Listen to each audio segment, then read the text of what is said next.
Hola, muy buenas tardes y muy buenas noches, según corresponda en el uso horario donde nos encontremos. Quisiera decirles que exactamente para AGOL es muy significativo el estar hoy presentando este proyecto. Nosotros constituimos la articulación y la vinculación de esfuerzos del sistema no jurisdiccional, entendiendo que requerimos alianzas a nivel global, pero sobre todo con las aportaciones que en lo local tenemos los sistemas no jurisdiccionales de derechos humanos. Hoy, significativo en general por el ser el Día Internacional de los Derechos Humanos, pero más en este año, donde básicamente el mismo eslogan para la celebración de este año, que es reconstruir al mundo, es la lógica que nos hace y nos da fuerza en las tareas cotidianas a los organismos locales de defensa de derechos humanos en el mundo. Es por eso que me es muy grato darles la bienvenida a todas, todos y todes quienes nos siguen por estas redes virtuales, hoy cada vez más usadas y como un medio de comunicación cada vez más amplio y de lógicas, que es lo único que nos ha permitido este mundo en el año que está por culminar. Entonces, sin más, quisiera a nombre de AGOL agradecer la presencia de ustedes y pues comenzamos. Muchas gracias, Ismael. Buenas tardes, noches en España para todas. Teníamos que estar hoy aquí, sin duda, en el día conmemorativo de la aprobación, en la noche del 10 de diciembre de 1948 en París, de la Declaración Universal de los Derechos Humanos, como una especie de homenaje, ¿no?, a esa obra que se iniciaba en esa noche. Y creo, destaco lo de noche porque se estuvo discutiendo hasta el final, ¿no? Fue un proceso bastante deliberativo, ¿no?, que duró casi 2 años, ¿no?, y que se cerró por la noche en un acuerdo histórico, porque marcó un cambio de rumbo en el derecho de los derechos humanos, reconociéndose por primera vez estos derechos con carácter universal, ¿no? Y ese recuerdo no nos debe hacer olvidar los incumplimientos, ¿no?, tan presentes que todos tenemos de la Declaración Universal, ¿no?, a pesar de sus desarrollos en tratados vinculantes y en una gran cantidad de documentos internacionales. Sigue siendo un documento incumplido en gran parte de los países del mundo de una manera flagrante, ¿no?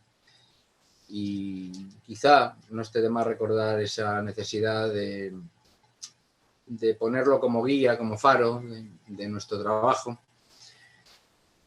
no como algo concluido, sino como el comienzo de un compromiso colectivo universal de avance de la historia hacia el fin último de la dignidad y la libertad de todos los seres humanos que habitan el planeta. Quizás sea un texto, después de tantos años, 72 años, un texto que nos puede parecer quizá algo antiguo en algunas cosas, ¿no? Sobre todo por lo que falta, ¿no? Yo creo que no tocaría ni una coma, porque es un documento excepcional, ¿no?, en su lenguaje, en la moderación, cómo emplea cada uno de los términos. No cambiaría nada, pero sí quizá ampliaríamos cosas, ¿no?, porque la sociedad ha cambiado y este documento se hizo sobre todo pensando en el poder político como principal enemigo de los derechos humanos. Hoy sabemos que hay muchos otros enemigos, que no son solo estatales, ¿no? Y en esa línea se ha desarrollado una gran labor también de las Naciones Unidas y que es conveniente recordar, ¿no? No quedarnos solo en el texto de la declaración, ¿no?, sí en su esencia, en su finalidad, en el catálogo de los derechos, pero también es preciso recordar que hoy los enemigos están en otros sitios, sobre todo, y en muchos sitios, ¿no?, no solamente en los estados, ¿no? y que por tanto eso nos obliga a repensar y a duplicar el esfuerzo de lucha a favor de los derechos. Hoy presentamos esta iniciativa, una iniciativa que emprendemos con ilusión, una iniciativa novedosa que, sin menospreciar, pero que a diferencia de la Declaración Universal que le hicieron los representantes de los estados, una iniciativa que surge muy de abajo, ¿no? Muy de abajo, muy de a pie de calle, yo diría, ¿no? Muy democrática desde el comienzo mismo, que ni siquiera hemos establecido una estructura jerárquica de trabajo ni un plan rígido de contenidos a desarrollar, sino que se va construyendo de una manera muy colaborativa, muy reticular desde el comienzo mismo, ¿no? De la idea, ¿no? Hay que reconocer que la idea surge de las defensorías del pueblo de Río Cuarto, de Santa Fe, en Argentina, de Jalisco, en México, a la que se van sumando muy rápidamente, ¿no? También con mucha ilusión otras defensorías de Argentina, México, Colombia, España y ojalá otros países en el corto plazo. Contamos de entrada con el apoyo de dos entidades que ya llevan tiempo trabajando en el estudio de la figura del ombudsman, ombudsperson, como son el programa que yo tengo el honor de dirigir que comenzó hace ya casi 20 años en la Universidad de Alcalá, un programa de investigación y capacitación especializado, y creo que es el único en el mundo, universitario especializado en el estudio de las defensorías del pueblo, ¿no? Y una asociación más joven, la asociación AGOL, la Alianza Global del Ombudsperson Local, que tiene escasos 2 años de existencia, se ha constituido como asociación de derecho privado en España y que intenta no solamente reunir a las defensorías del pueblo de ámbito local, que no tenían un foro específico para su diálogo, sino cualquier persona, ¿no?, que esté interesada en conocer y apoyar a las defensorías del pueblo de ámbito local, ¿no? Por lo cual lanzamos ya la invitación a que se sumen a esta asociación constituida formalmente, ¿no? Siempre estamos abiertos a la colaboración de cuantos quieran acercarse a nuestras entidades y a nuestros objetivos. Como ha dicho en otra ocasión el presidente de AGOL, querido amigo y defensor del pueblo de Río Cuarto, Ismael Rins, el nombre es significativo, ¿no? El nombre de Ombuslab y la idea de laboratorio y no observatorio, es decir, no solamente observamos, como muchas veces se quedan ahí en la observación. Nosotros intentamos no solamente observar, sino también incidir en la realidad. Tiene un componente este proyecto de incidencia en la vida real, en la práctica, en mejorar la vida de las personas. Y eso de alguna manera pues tiene que hacerse, aunque no es costumbre de hablar de ello en el ámbito de las ciencias sociales, de una manera en cierto modo experimental, ¿no? Por eso es un poco el laboratorio. El laboratorio es la idea de experimentar, ¿no? Intentar probar, cómo funcionan las actividades que vamos introduciendo, ver qué resultados tienen, ¿no? Y ir poco a poco mejorando sobre la base de la experiencia estas actividades, ¿no? Laboratorio, experimentación, más allá de observación, intento de incidir. Quizás no esté de más hacer un rápido recordatorio para los que quizás nos escuchan y no son conocedores, grandes conocedores de la cuestión, lo que hacen los ombudsperson, de una manera sintética. Porque es verdad que todavía gran parte de la sociedad no conoce bien, ¿no?, cuál es el trabajo, lo cual se demuestra en el dato, por ejemplo, de que muchas de las quejas que se presentan en las defensorías del pueblo, pues estas no lo pueden resolver, ¿no?, porque no es de su competencia, ¿no? Yo creo que eso implica que todavía la institución no es suficientemente conocida en algunos lugares, ¿no? porque de ser así, pues no habría tantas inadmisiones, ¿no?, de quejas por falta de competencia. Algunas partes de la ciudadanía no entienden bien esto, ¿no?, y dicen, bueno, el defensor del pueblo, entonces, ¿para qué sirve si no arregla mi problema? Bueno, tampoco son Hércules, ¿no?, que vayan a solucionar todo, ¿no? Y como son instituciones públicas y, por tanto, sujetas a la ley, tienen que moverse de alguna manera, con alguna libertad, es verdad, pero moverse dentro de un marco jurídico, ¿no?, y de unas competencias establecidas, y por tanto tampoco pueden hacer lo que quieran, ¿no?, como sí podría hacer quizá una organización no gubernamental, ¿no? Por eso quizá hay que precisar un poco el carácter público, el sometimiento a las leyes, las competencias de las instituciones para que se entiendan mejor, y esto es muy importante para que puedan desarrollar su trabajo y no perder el tiempo en responder a cuestiones que no le competen, ¿no? En esa línea creo que la labor de difusión de la figura es importante, ¿no? Bien, nosotros nos hemos centrado inicialmente en el ombudsperson de ámbito local y también de ámbito regional, ¿no? De momento no hemos trabajado o no hemos incorporado, sin perjuicio de que puedan hacerlo en un futuro, instituciones de ámbito nacional, ¿no?, que ya tienen quizá otros foros y otras líneas de trabajo, no incompatibles desde luego con la que ahora iniciamos nosotros. El ámbito local tiene algunas peculiaridades que sí justifican una puesta en común de nuestras actividades, ¿no?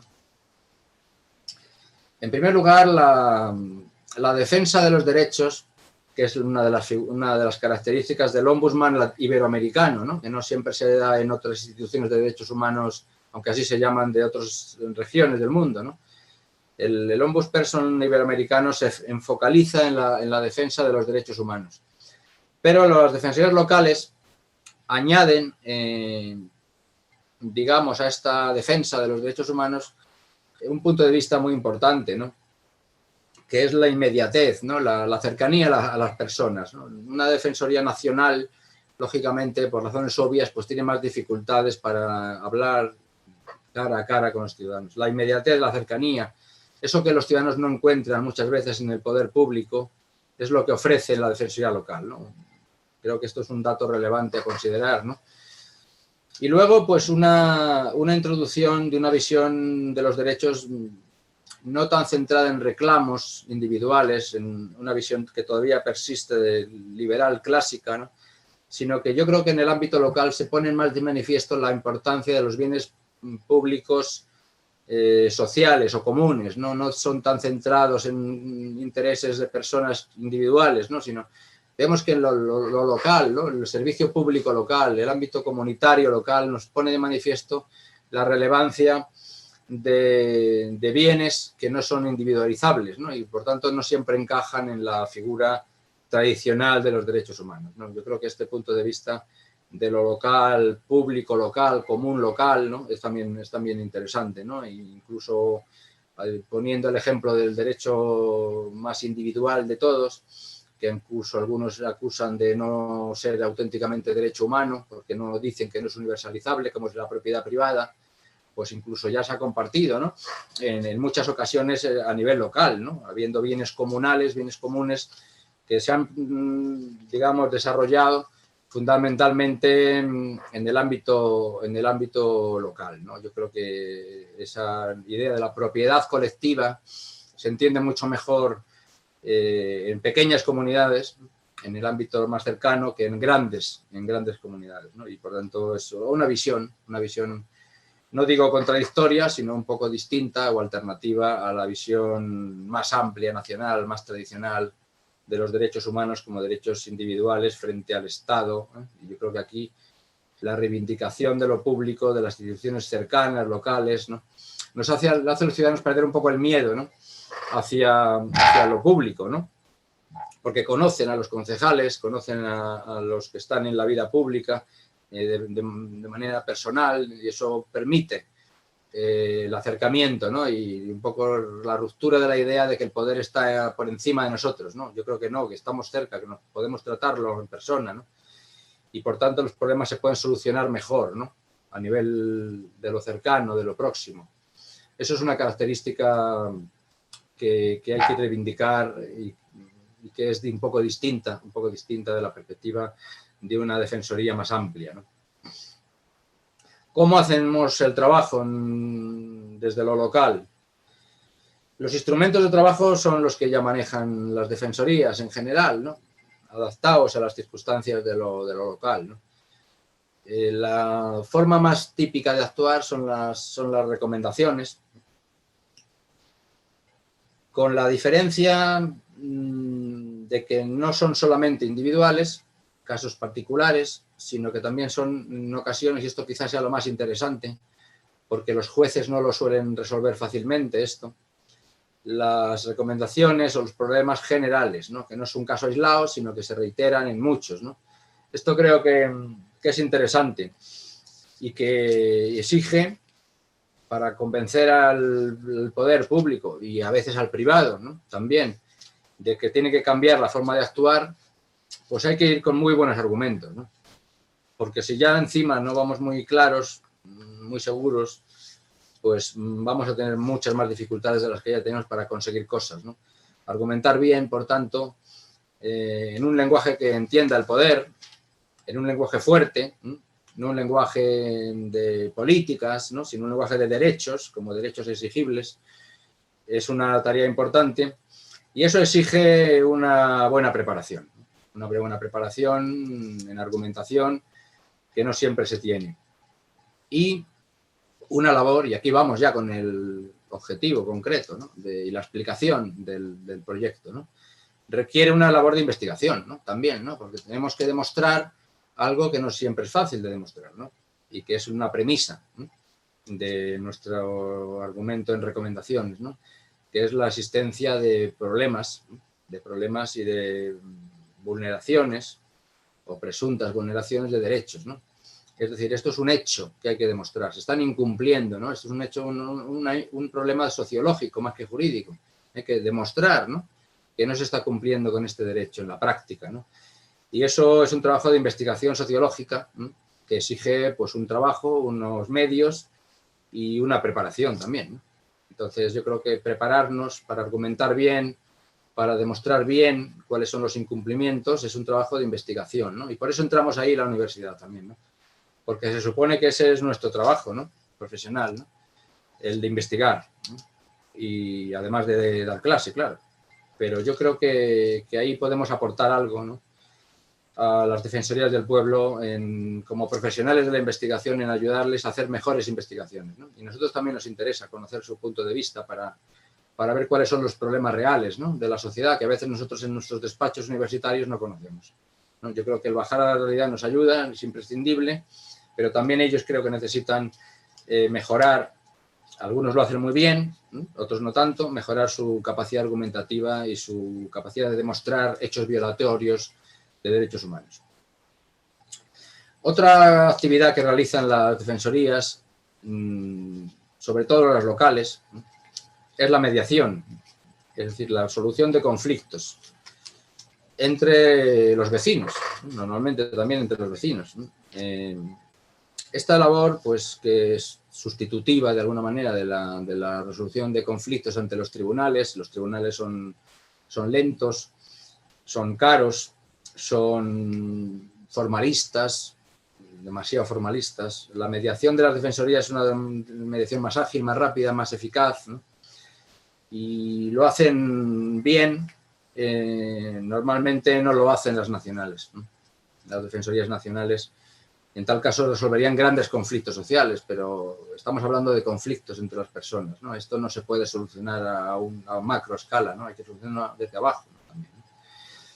Y luego hacen una mediación en un sentido más amplio, casi sin darnos cuenta de ello, ¿no? Es una mediación entre la sociedad y el Estado, ¿no? Realmente, ¿no? Y es un problema grave de nuestras sociedades desde hace ya bastantes años, ¿no? La falta de comunicación entre la sociedad y el Estado, ¿no? Este trabajo de mediación, ¿no?, lo deberían haber hecho los partidos políticos, Así se dice incluso en algunas de nuestras constituciones. Los partidos políticos son mediadores entre la sociedad y el Estado, trasladan, ¿no?, las demandas de la sociedad para incorporarlas, ¿no?, a las actividades del Estado, ¿no?, que están entre medio camino entre una cosa y otra, pero es verdad que la experiencia nos demuestra en casi todos los países, y si no en todos, que los partidos políticos han fracasado en ese trabajo de mediación. Son percibidos por los ciudadanos como una casta, dicen algunos, ¿no?, una élite, un grupo situado fuera, ¿no?, de la sociedad civil, ¿no? Esto es un tema que hay que trabajar y que hay que intentar solucionar, y hay muchas fórmulas o algunos parches para intentar acercar los políticos con los ciudadanos, pero mientras eso llega, pues el defensor del pueblo hace muy bien ese trabajo, ¿no?, de mediación, ¿no?, y de alguna manera de criba, ¿no?, porque la sociedad sola, el riesgo que tiene, si la dejamos sola, sin articulación, en nuestras sociedades iberoamericanas nos falta mucha articulación todavía social, ¿no?, pues puede caer en manos fácilmente del populismo. Es decir, de, bueno, reivindicaciones no demasiado reflexionadas, que chocan unas con otras, sin una coherencia, sin una racionalidad, emotivas, que se dejan llevar por el impulso inmediato, fácilmente manipulables. Yo creo que el defensor del pueblo hace una labor de criba, ¿no?, de las demandas, ¿no? Yo creo que las demandas las pasa por el filtro de la racionalidad, ¿no? Y por eso el defensor del pueblo no admite todo lo que le llega, no tiene por qué dar respuesta positiva a todas las demandas. Le puede decir, usted no tiene razón, hay que explicárselo al ciudadano, ¿no?, por qué no estamos dando trámite a su queja, ¿no? Pero de alguna forma es un freno, ¿no?, a algunas demandas excesivas o irracionales o quizás que dañen los derechos de otros. Y por tanto yo creo que es un buen antídoto contra el populismo, ¿no?, en la medida en que racionaliza las demandas, ¿no? Y yo creo que esto se tiene que hacer también con el conocimiento, la reflexión, la pedagogía, y decir, bueno, es que lo que usted está diciendo no tiene derecho. No es que no esté regulado en la ley, porque el defensor del pueblo puede proponer, ¿no?, modificaciones normativas, ¿no?, pero es que usted no tiene razón, pero hay que explicarle por qué no tiene razón, ¿no? Yo creo que esa es una labor importantísima para que la participación no caiga en el error del que tantas veces se critica, la democracia directa, del populismo, de la irracionalidad, del emotivismo, del conflictualismo, de que es decir sí o no. Por ejemplo, en un referéndum hay que decir sí o no, no hay término medio. El defensor del pueblo intentará mediar, intentará buscar un término medio, ¿no?, que evite esas disyuntivas radicales entre sí o no. Nada es blanco ni negro, ¿no?, intentar siempre buscar un equilibrio, ¿no?, entre unos intereses y otros. Yo creo que eso es una aportación importante del defensor del pueblo a la democracia, ¿no? Un intento de mejorar la democracia mejorando la deliberación, ¿no?, y abriéndola, sobre todo, ¿no?, abriéndola, ¿no?, porque ahora la deliberación podría funcionar quizá en el ámbito parlamentario ideal, pero es una deliberación cerrada, ¿no? La deliberación que el Ombudsman defiende es una deliberación abierta, ¿no?, en la que puede participar todo el mundo, ¿no?, y no hay filtros, de hecho no hay ni siquiera filtros de legitimación. Se puede presentar cualquiera sin abogado, ni siendo menor de edad, extranjero.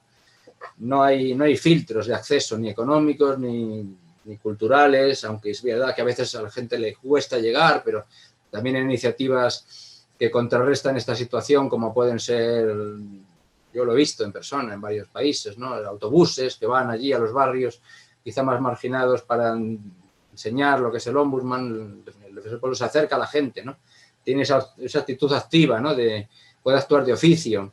Esto no lo pueden hacer los jueces, ¿no?, y los políticos pues raramente lo hacen cuando no sea en periodo electoral, ¿no?, el acercarse a la gente, ir a sus casas, a preguntar, ¿no? Yo creo que esta empuje, ¿no?, fomento de la participación por un lado y criba de demandas excesivas por otro, pues es una contribución, creo que útil a esa mejora importantísima de la democracia que todos necesitamos y que es casi la única solución a los grandes problemas de derechos humanos a largo plazo, ¿no?, porque sin participación ciudadana, sin una participación ciudadana responsable, ¿no?, educada, cualquier avance en los derechos humanos será un avance provisional, ¿no? Yo creo que pensando en el largo plazo Sé que es una lucha lenta y que los resultados no los vamos a ver claramente, pero eso no nos impide seguir trabajando en ello, ¿no? Y en este sentido, también los defensores, las defensorías hacen una labor importante de pedagogía, ¿no? No solamente en cada uno de los casos, ¿no?, explicando al ciudadano por qué tramita o no tramita sus reclamos, ¿no?, sino también a nivel general, ¿no? Promoción de derechos significa que la gente conozca cuáles son sus derechos, cómo puede ejercerlos. Eso es un trabajo importante que el poder público no siempre hace, ¿no? Porque digamos que, bueno, pues quizá no sea su trabajo, quizá lo deja en manos de los centros educativos, quizá no le convenga que la gente conozca sus derechos, porque muchos de ellos se enfrentan al propio poder y son reivindicaciones, son puertas que se abren para los reclamos, para las demandas, para las quejas. El propio poder político no es interesado, ¿no?, normalmente en que los derechos se conozcan, ¿no? Y por eso tiene que haber un trabajo de divulgación que solamente hacen bien ellos, ¿no?, porque las defensorías, porque los medios de comunicación pues son empresas privadas, como lógicamente su principal objetivo es ganar dinero, y estas cuestiones pues no atraen a los grandes públicos, ¿no? No son cuestiones que atraigan a las masas, ¿no? Entonces, bueno, esa labor es difícil, es dura, hay que hacerla en muchos frentes, pero creo que es imprescindible para el progreso de los derechos y que está dicho también en la Declaración Universal, ¿no? De una manera muy clara, esa obligación de avanzar también en la parte educativa de los derechos humanos. Y creo que también esto se puede hacer mucho mejor a nivel local, ¿no?, que a nivel nacional. Bueno, ¿por qué este laboratorio? Dicho esto sobre este recordatorio sobre el papel de las defensorías en general y de las defensorías locales en particular, ¿por qué este trabajo conjunto? Miren, los problemas que tenemos en nuestras sociedades, problemas de derechos humanos en un sentido amplio, otra característica de lo local, ¿no? No solamente los derechos tradicionales, ¿no?, es que los servicios públicos locales están tratando derechos humanos, ¿eh? Que me llegue el agua a mi casa o la electricidad, o que no me cobren de más, o que las calles sean ordenadas y limpias, que haya un nuevo derecho a la ciudad. Todas estas cuestiones son puntos de vista innovadores, ¿no?, que se aprecian desde abajo, sobre todo, ¿no?, construyendo derechos desde abajo, no desde la academia solo, que también, sino desde abajo, desde las inquietudes, ¿no?, de la gente. Y estos problemas que tenemos de derechos humanos y de servicios públicos y de buena administración y de derecho a la ciudad, etcétera, pues son muy parecidos, ¿no?, en nuestras ciudades, ¿no? Son sorprendentemente parecidos, ¿no? Todos los barrios ricos de las ciudades se parecen mucho, ¿no?, igual que los centros comerciales, son todos iguales, ¿no?, sea en Nicaragua, sea en Estados Unidos, son prácticamente idénticos. Los problemas son muy parecidos. Los barrios marginales de una ciudad se parecen increíblemente unos a otros, ¿no? Yo creo que estos temas, si son comunes, pues creo que los podemos abordar también de una manera compartida, ¿no?, conjunta. Si fueran distintos no podríamos, pero estamos hablando de sociedades muy similares, ¿no?, pese a sus diferencias en algunas cuestiones, pero en los grandes problemas somos muy parecidos. Y eso pues justifica que nos pongamos a hablar, ¿no?, hablar de nuestros problemas, ¿no? Y luego hay otros problemas, yo no diría que son todos, pero algunos problemas que son globales, ¿no?, que no son solo nuestros, sino que no es que sea el problema que sea igual un sitio de otro, es que el problema es el mismo, ¿no? Y por tanto, para solucionarlos, pues convendría que los solucionáramos juntos, ¿no?, porque de poco sirve una acción aislada si el problema de fondo no esté aquí, no es de Argentina, no es de México, es un problema que atañe a varios países, a veces en frontera, pero a veces también más amplios, ¿no? Esto ya lo sabíamos hace mucho tiempo, ¿no? Este punto de vista quizá la Declaración Universal no se dio cuenta del todo, aunque ya fueron muy inteligentes y previsores de lo que iba a venir, cuando en el artículo 28 decían que toda persona tiene derecho a que se establezca un orden social internacional, ¿no? O sea, ya se daban cuenta cómo los problemas de los derechos humanos, aunque objetivo al que se dirigía la declaración era fundamentalmente el poder estatal, ¿no? Cómo eran problemas globales y que hacía falta, al menos como contexto necesario para un progreso a largo plazo de los derechos, un cambio en el sistema social, dice la declaración social internacional, ¿no? Es decir, que las actitudes de unos en un país afectan a los derechos y los problemas de otras personas en otros países, ¿no? Esto es un hecho que en 1948 ya se veía venir, pero que evidentemente ha ido creciendo. Ni siquiera se hablaba entonces de globalización, ¿no? Ni siquiera. Pero ya se ha ido creciendo y es una evidencia, ¿no? Grandes poderes transnacionales cuyas actuaciones u omisiones afectan a muchos países simultáneamente, ¿no? Ahora lo estamos viendo con más claridad que nunca, el que todavía no lo quería ver, ¿no? Como con la crisis sanitaria mundial,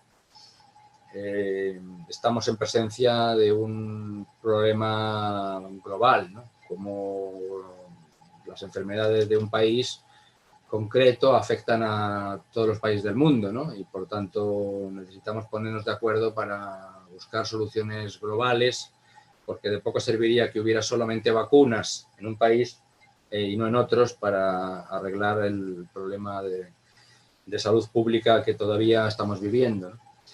Problemas globales, soluciones globales. Necesidad, por tanto, de ponernos en contacto, de buscar soluciones, de intentar romper la dinámica tradicional de que solo el Estado es el problema, sino que hay otras instituciones que también crean problemas y a las que podemos dirigirnos, porque la ventaja que tenemos es que como no dictamos resoluciones coactivas, podemos recomendar lo que queramos.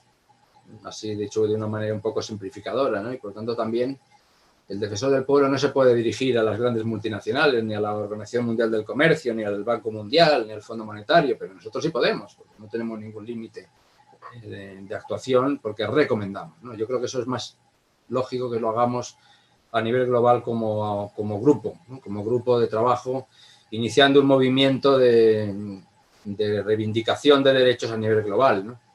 Que está todavía en construcción, ¿no? ¿Qué actividades vamos a desarrollar o comenzar a desarrollar en este proyecto del Ombudsman? Hay una parte política, en el sentido amplio de la palabra, ¿no? Una parte política que nos gustaría desarrollar, que es la extensión de la figura del defensor del pueblo local en otros países, ¿no? Es una figura que solamente existe con carácter obligatorio en la legislación colombiana, ¿no? Está muy extendida en Argentina, algo menos en España, y muy poco frecuente es en otros países, ¿no? Quizá ahí podríamos iniciar un movimiento de presión relativa para que pudiera ir incorporándose esta figura en otros lugares, como ya se hizo con las defensorías nacionales, ¿no? Ya se hizo porque a nivel latinoamericano la figura es muy reciente, ¿no? Y hasta hace muy poco han ido creándose defensorías del pueblo, ¿no? Hasta hace muy poco, la última en Uruguay y hace muy poco también que se entró en funcionamiento la Defensoría del Pueblo de la República Dominicana. Esto ha sido un proceso de 30 años, ¿no? Que ha sido muy exitoso, ¿no? Y nada nos impide pensar que podría ser exitoso también un movimiento de reivindicación, de creación de defensorías del pueblo del ámbito local. Y luego, a nivel político o de influencia, ¿no? Intentaríamos también apoyarnos mutuamente, porque hay un fenómeno reciente, preocupante, de ataques a las defensorías del pueblo, ¿no? Ataques a su independencia, fundamentalmente, ¿no? Ahora mismo se va a publicar un pequeño libro sobre el tema. Hoy mismo he visto en la página web del Instituto Danés de Derechos Humanos una noticia sobre la cuestión, con algunos datos. Creo que ya podemos afirmar con bastante seguridad que hay un cierto movimiento de vigilancia, de lo que hacemos, ¿no? Y la única manera, yo creo que, como hacían los sindicatos desde su origen, ¿no?, es agruparnos, ¿no?, para defendernos entre nosotros, ¿no? Yo creo que ese trabajo hay que hacerlo, ¿no? En este momento histórico de ataques a las defensorías, creo que hay que hacerlo, que ataques que incluso han llegado a los propios Cortes Supremas, ¿no?, como ha sucedido en Uruguay, cuando el Tribunal Supremo ha dicho que la ley es inconstitucional porque la Defensoría del Pueblo no tiene controles, lo que implica un desconocimiento de lo que es la figura del ombudsman, ¿no? Y a quien recomienda no hace falta controlarlo, se controla con una contrarrecomendación, ¿no? Con argumentos se controlan con argumentos, no con recursos judiciales, ¿no? Esa obsesión de judicializar todo, pues implica un desconocimiento de la naturaleza del ombudsman, que es una figura que se aproxima más casi, yo creo, a la universidad que a lo institucional, ¿no? Porque argumentan, investigan, convencen, no imponen. Yo creo que ese ejemplo uruguayo nos pone manifiesto que los ataques a la defensoría, aunque sea por ignorancia, son más frecuentes de lo que creíamos, ¿no? Y que incluso vienen de instituciones que teóricamente tienen conocimientos sólidos en materia de derechos humanos, o deberían tenerlos, por lo menos. Una segunda línea de trabajo que queremos iniciar es la mejora de las capacidades, ¿no? Esto no es ninguna crítica, es que simplemente es un problema, no es un problema, es una necesidad de todos, ¿no? De todos, no solamente de las defensorías del pueblo, ¿no? Es una necesidad nuestra, de los profesores también, que tenemos que estar reciclándonos casi a diario. Yo todavía recuerdo un profesor de la carrera de Derecho al Trabajo que me explicaba una norma derogada, ¿no? No se había actualizado, estaba explicando un derecho que no existía, ¿no? Bueno, hay que estar actualizándose continuamente, ¿no? Y yo creo que nos vamos a capacitar mejor, actualizarnos mejor juntos, ¿no? Porque, bueno, esto requiere una serie de medios. En algunos casos son defensorías del pueblo pequeñas, de una sola persona incluso, ¿no? Y ni siquiera tiene apoyo administrativo, ¿no? Pues bueno, iniciar un proceso de capacitación creo que nos va a venir muy bien si lo hacemos de manera compartida, porque hay una serie de economías de escala que podemos ahorrar una serie de costes y además romper la soledad que algunos tienen, ¿no? Porque es verdad que unos pues, se comunican por la situación en la que se encuentra la ciudad, en el contexto, pero hay otras defensorías que están en lugares aislados, remotos y que no tienen capacidad para comunicarse fácilmente con sus colegas, ¿no? Yo creo que es importante también el decir, usted no está solo, usted tiene otros colegas en otros países y vamos a ponernos de acuerdo para hacer ese trabajo juntos, que además es un trabajo duro. Hay que decir que también estudiar esto no forma parte del ocio, ¿no? Hay que esforzarse y eso lo vamos a hacer mejor si trabajamos colaborativamente con otros colegas y además hacemos amigos de paso. Una tercera línea de trabajo es, y nos lo dicen las Naciones Unidas, ¿eh? Curiosamente he estado revisando un poco las últimas resoluciones, nada menos que de la Asamblea General de las Naciones Unidas, sobre las instituciones nacionales de derechos humanos. Ellos lo llaman así, habría que cambiar el nombre, ¿no? Instituciones de derechos humanos, no solo las nacionales, ¿no? Y ahí nos alientan a las defensorías expresamente a ponernos en contacto, ¿no? Y a comunicarnos y a intercambiar buenas prácticas, ¿no? O sea, ellos se han dado cuenta, yo creo que los documentos de las Naciones Unidas quizás sirvan de poco, ¿no? Pero están muy trabajados, ¿no? Están muy elaborados, ¿no? Ya tienen un lenguaje diplomático muy moderado, pero cuando dicen algo es que está muy pensado, ¿no? Y está muy pensado y está muy consensuado, ¿no? O sea, reflejan, yo creo que un interés de la comunidad internacional en estas instituciones. Y destacan mucho este punto, ¿no? De la necesidad de colaboración, de conocimiento mutuo, de intercambio de buenas prácticas. Bueno, si lo dicen las Naciones Unidas, creo que vamos en la buena dirección. Y en esa línea, pues hay que hacer un trabajo que ya hemos iniciado, gracias Mariana, que me está trabajando mucho con esto, de recopilación. Luego seguirá la parte de análisis y de sistematización y luego de publicación en forma de libro de las mejores prácticas que pueden ser útiles, ¿no? Lo que se ha hecho bien en un sitio y ha tenido éxito, pues puede ser utilizado para que otra defensoría a que no se le había ocurrido el tema, pues pueda llevarlo a la práctica también, ¿no? Ahí publicaremos un libro en el año próximo y Y también haremos otro libro sobre las de panorama de las defensorías locales, sobre todo, porque primero tenemos que darla a conocer entre nosotros lo que hacemos, cómo estamos regulados, cuáles son nuestras experiencias y también nuestras ilusiones, en nuestras propuestas de futuro, nuestra visión del futuro, ¿no? Ponerlo ahí por escrito me parece también un primer paso para comenzar, ¿no? Porque yo creo que el trabajo va a ser de mucho tiempo, ¿no? Y ya más en concreto, una línea de trabajo interesante que hemos iniciado ya es la línea de los objetivos de desarrollo sostenible desde lo local, ¿no? Hay que aprovechar digamos, el éxito, ¿no? Al menos yo no sé, de verdad no lo sé cómo lo han conseguido, ¿no? Pero han tenido mucho éxito, es decir, son muy conocidos los ODS, ¿no? Porque los pactos internacionales de Nueva York del 1966 eran mucho más importantes para los derechos humanos, pero no son tan conocidos, nunca fueron tan conocidos, o no se desplegó una campaña de marketing tan fuerte, ¿no? Los ODS hay que aprovechar que son conocidos, ¿no? Esto también es importante, ¿no? Y que los estados, de alguna manera, aunque no es ningún tratado internacional ni son vinculantes realmente, pero sí es verdad que están haciendo un esfuerzo para buscar y seleccionar indicadores y datos. Y hay que aprovechar esa corriente, ¿no? Yo creo, ¿no? Aprovechar esa corriente, pero darle de alguna manera la vuelta, ¿no? Desde lo local, ¿no?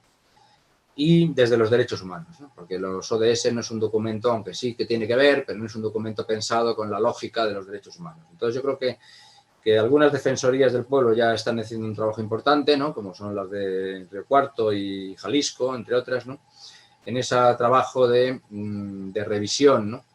De relectura de los ODS de derechos humanos y de verificación de en qué medida están siendo cumplidos por las autoridades locales, ¿no? Yo creo que esto es importante, empezar por ahí. Es una perspectiva novedosa, creo que es original y que seguramente en el corto plazo pueda dar un resultado más visible y más claro que los mecanismos de supervisión que se realizan a nivel nacional y que quedan un poco en las nubes. Son datos de la pobreza, de muchas cosas que son cifras muy frías, ¿no? Muy cuantitativas. Es que nosotros ponemos el dato de la pobreza en mi ciudad y eso lo puedo poner cara, ¿no? Lo puedo poner cara a la pobreza y yo puedo ver el presupuesto más pequeño y ver las cantidades. No son grandes cantidades, ¿no? Son pequeñas cantidades y yo las puedo reubicar, ¿no? Yo sé que este dinero se ha gastado a lo mejor en algo innecesario y lo puedo reubicar con facilidad y ya las cuentas nacionales me pierdo, ¿no? Por tanto, yo creo que hay que aprovechar las experiencias que ya se están desarrollando de algunas defensorías, darlos a conocer, haremos seminarios sobre ello, darlos a conocer y por supuesto, intentar en la medida de lo posible que sean extrapolables y utilizadas también por otras instituciones, ¿no? Me parece que estas líneas de trabajo que hemos iniciado poco a poco son ya suficientes para poner en marcha un proyecto duradero, ¿no? Que involucre a muchas otras instituciones y que de alguna manera nos refuerce a nosotros y refuerce también la vinculación de los derechos y, en definitiva, la vigencia de la Declaración Universal que hoy conmemoramos. Muchas gracias. Muchísimas gracias, Ismael. Muchísimas gracias, Guillermo. Yo creo que lo que vimos el día de hoy y lo que compartió Guillermo es parte, digamos, de los esfuerzos de la lógica de AGOL misma. AGOL lo que intenta y de hecho lo que trata es de tejer articulaciones y vinculación, y esta no nada más es entre quienes participamos directamente operando el sistema no jurisdiccional de derechos humanos, sino también la academia. No, la academia en este caso, que como verán en este proyecto, lo que hace es articular conocimiento para la acción y viceversa, acción para generar conocimiento.